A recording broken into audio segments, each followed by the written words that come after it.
হাতে জাতীয় পতাকা, কণ্ঠে স্লোগান। তরুণদের এমন স্বতঃস্ফূর্ত অংশগ্রহণ বহুদিন দেখেনি কেউ। মাস কয়েক আগেই রক্ত দিয়ে স্বৈরাচার হটিয়েছেন এই তরুণরা। এবার বিজয় দিবস উদযাপনে বৈষম্য বিরোধী ছাত্র আন্দোলনের এই বিজয় র্যালি নজর কেড়েছে নগরবাসীর। র্যালিতে অংশ নিতে এক কাতারে স্কুল, কলেজ, মাদ্রাসা ও বিশ্ববিদ্যালয়ের শিক্ষার্থীরা।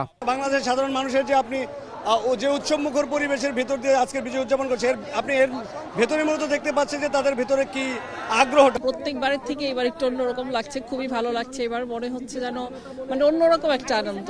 তরুণরা বলছেন, গত 15 বছর বিজয়ের স্বাদ পায়নি সাধারণ মানুষ।